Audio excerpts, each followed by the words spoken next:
Вся его стая погибла от рук охотников, только он один выжил. Поэтому волк нашел себе волчицу и увел ее из соседней стаи. Вскоре уже беременная волчица начала беспокойно искать место для логова. В новом месте волк лег и стал терпеливо ждать рождения своих детей. Вскоре после этого в логове появились на свет 6 серых маленьких комочков. Волчата быстро росли, и материнского молока им уже не хватало. Волчице нужно было отправляться за добычей для малышей, но тут пришла беда. Неведомая болезнь начала убивать малышей. Они умирали у нее на глазах один за другим, а она ничего не могла сделать. По ночам волчица долго и протяжно выла, оплакивая своих детей. У нее остался всего один волчонок. Волчица понимала, что скоро лишится своего последнего малыша. Волк метался вокруг логова и не мог понять, как ему помочь. Волчица поняла, что только люди могут помочь их беде. На одиноком хуторе, недалеко от леса, уже несколько лет жила молодая семья: Иван, его жена Катерина и их маленький сынишка. Прошлой зимой волки одолевали их набегами, то курицу сожрут, то гуся. Потом охотники уничтожили волков, и на хуторе пару лет было спокойно.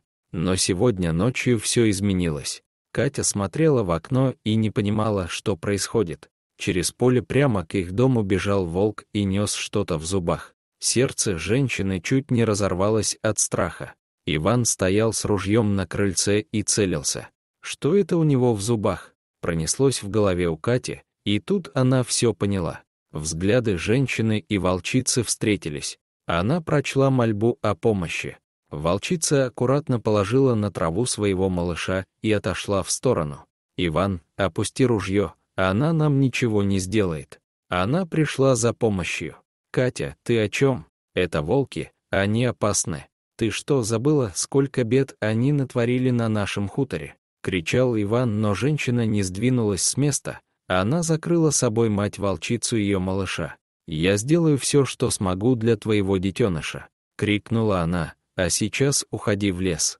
Весь день Катерина пыталась отпаивать волчонка парным молоком, но его все время рвала. Катя вспомнила, что в нескольких километрах от хутора есть деревня, а в ней живет старый доктор. Она уложила бедное создание в корзинку и поспешила к врачу.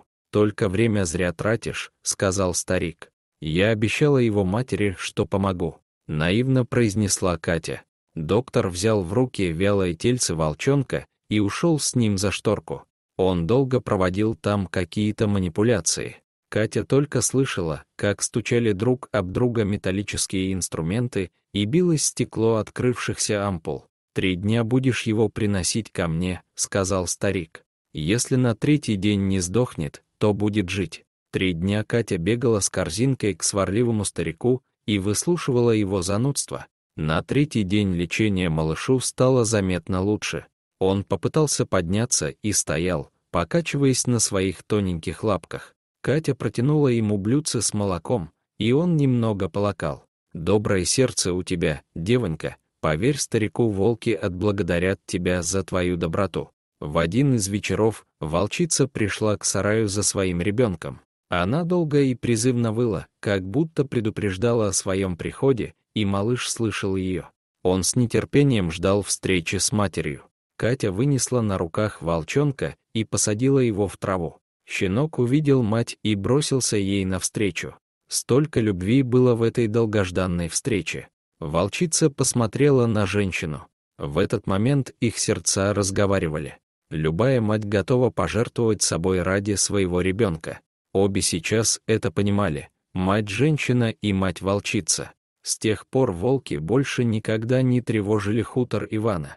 Наоборот, они всячески оберегали его семью, особенно когда те ходили в лес за грибами и ягодами.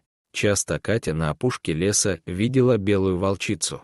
Со временем стая увеличилась, окрепла, и вожак навсегда увел их в другие леса.